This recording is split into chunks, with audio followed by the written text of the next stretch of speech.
And so the argument is that one important element in the criminalization process that has led to the production of a prison nation and a prison industrial complex can be seen in the fact that the mainstream anti-violence movement came to rely in large part on law enforcement and imprisonment.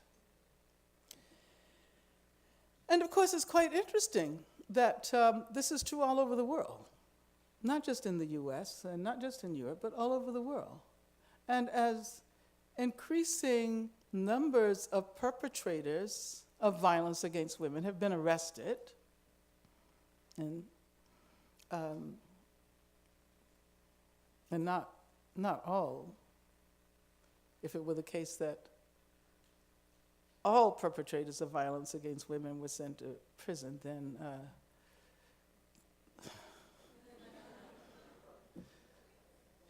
we would not have the societies that we experience as normal anymore. But the point is that even as this has happened, even as there has been more consciousness of violence against women and more attempts to bring the perpetrators to justice and more people incarcerated, the fact is that the incidence of violence against women has not changed. It is still just as high as it was in the 70s and 80s when these movements began to develop. Now, in 1998, after an important conference that took place in Berkeley that was called Critical Resistance Beyond the Prison Industrial Complex, the organization Incite Women of Color Against Violence released a statement, and Incite pointed out that law enforcement approaches to violence against women may deter some acts of violence in the short term. However, as an overall strategy for ending violence, criminalization has not worked. In fact, mandatory arrest laws for domestic violence have led to decreases in the number of battered women who kill their partners in self-defense. But they have not led to a decrease in the number of batterers who kill their partners. Thus, the law protects batterers more than it protects survivors.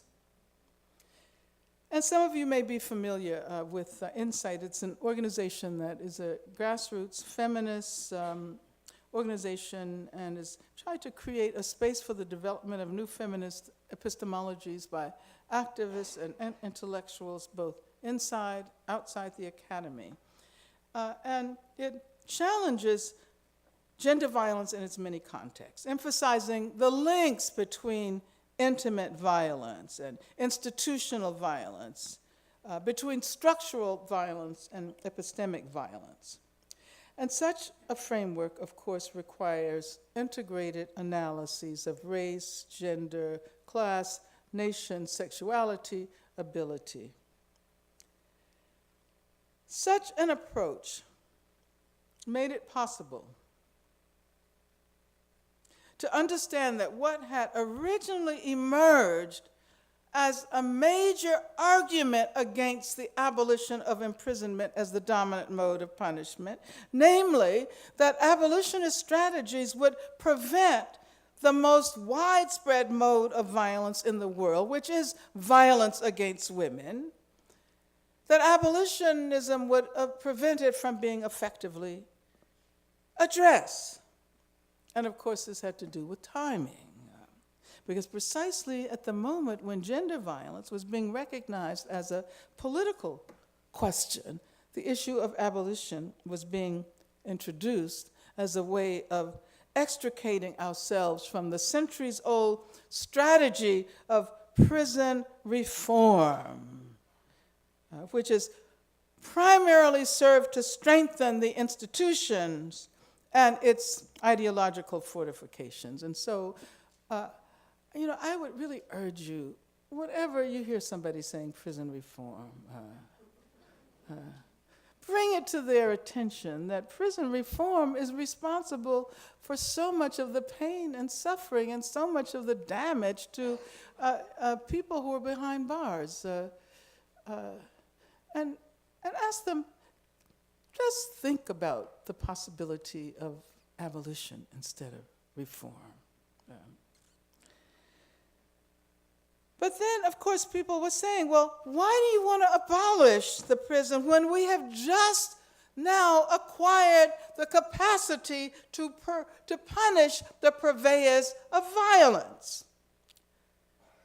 But if this is accurate, if this critique is accurate, given the numbers of people, mostly men, but also some women who have been arrested throughout the world on charges of sexual assault and spousal battery and other charges of gender violence,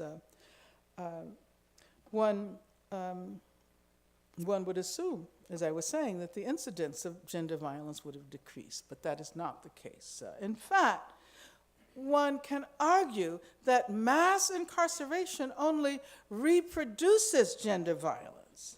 And it not only reproduces gender violence, but it complicates it with the violence that is the very hub of the operation of imprisonment.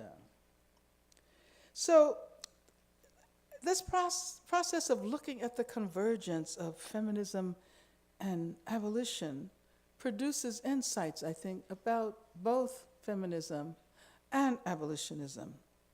We learn that an analysis or a struggle is feminist, not necessarily because they address feminist objects, although racism, the prison industrial complex, criminalization, captivity, violence, and the law are all objects that feminism should analyze and criticize and resist through struggle.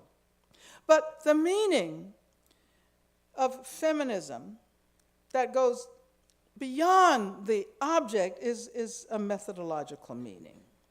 And feminist methodologies can assist us in major ways.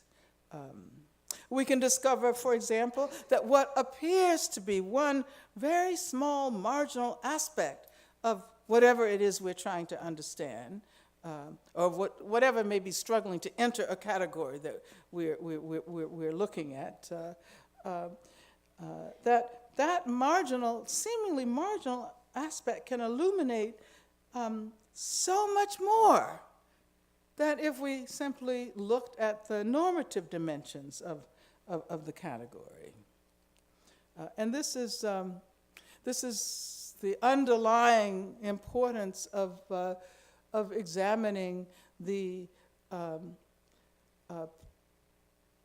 repression of trans prisoners, because it allows us to understand the system. It not only allows us to understand the repression and the pain and suffering of trans people, but it allows us to understand how the institution works. And not only how it works with respect to people who are inside, but how it encourages and bolsters and consolidates the binary gender ideologies among those of us who inhabit the free world. You know, academics are often, I guess there's some academics in the house, huh? Are there? Students? Faculty? No? Nobody?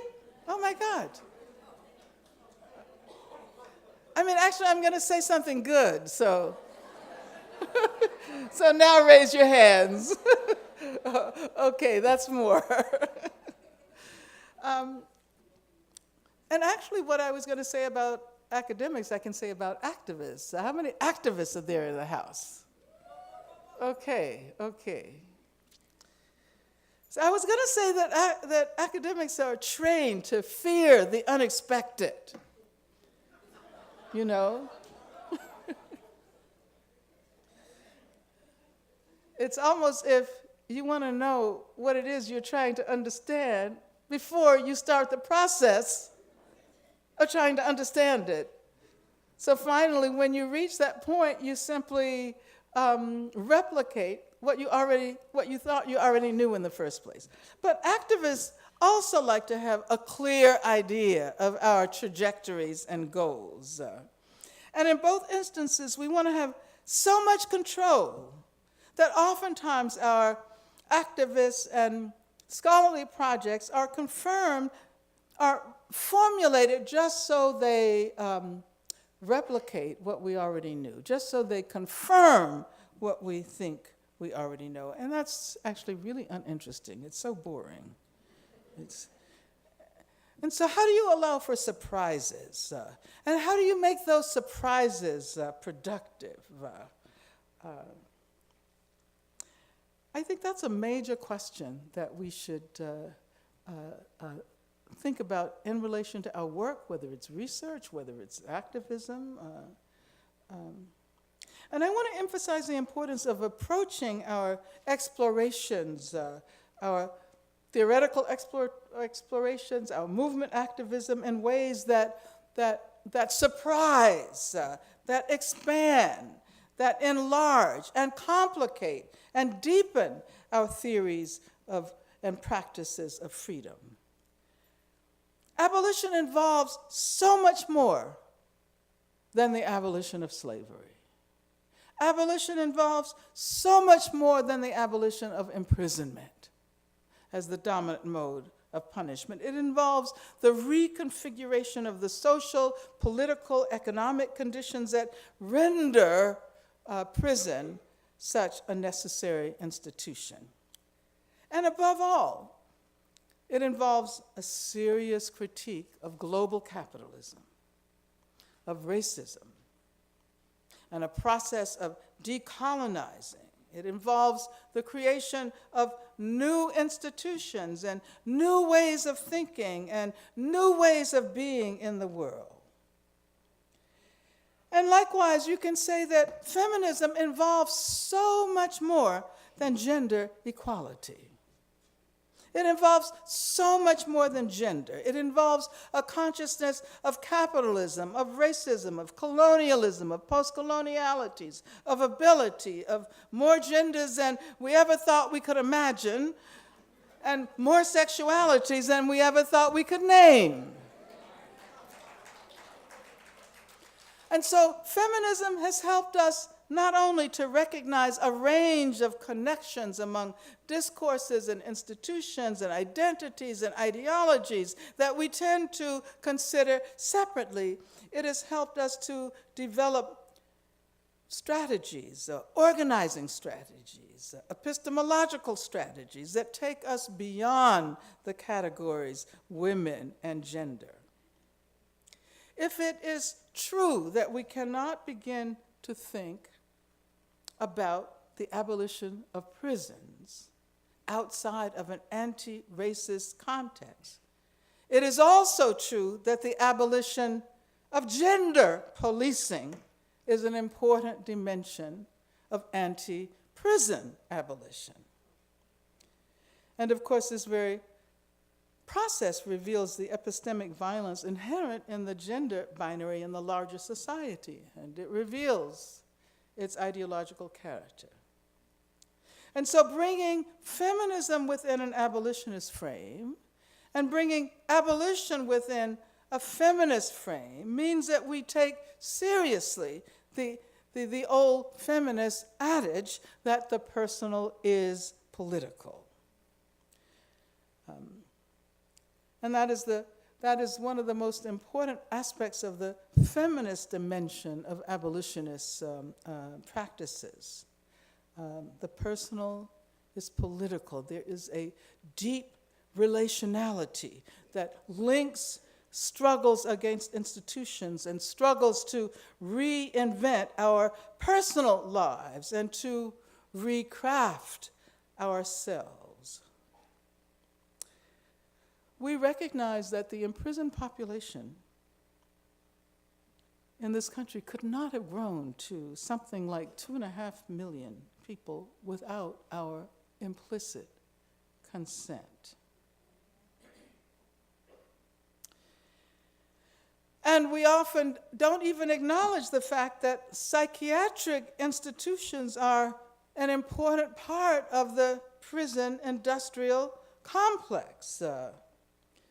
As a matter of fact, they say the largest psychiatric institutions in the country are right over there on Rikers Island. That's one. And the second largest is Cook County Jail in Chicago.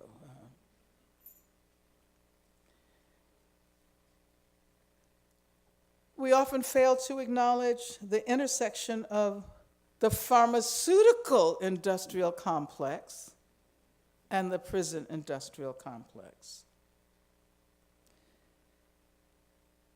And it should also be pointed out that countries like Israel use the carceral technologies that have been developed by the prison industrial complex, say in the United States of America, not only to control the thousands of Palestinian prisoners behind bars, but also to control everyday lives of Palestinians who live on the West Bank and in Gaza and inside Israel.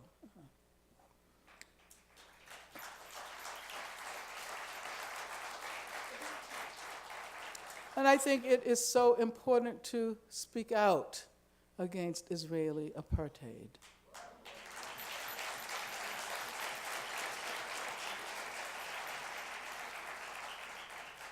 As we speak out simultaneously against anti-Semitism.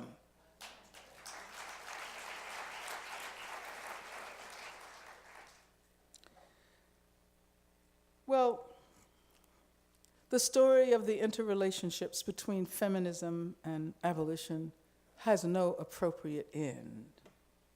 And with this conversation, we have just begun to explore a few of its dimensions.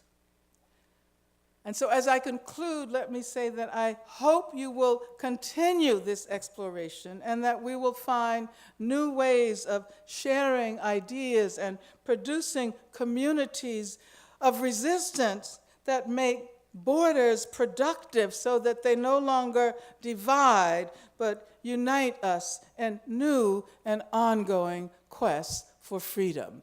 Thank you very much.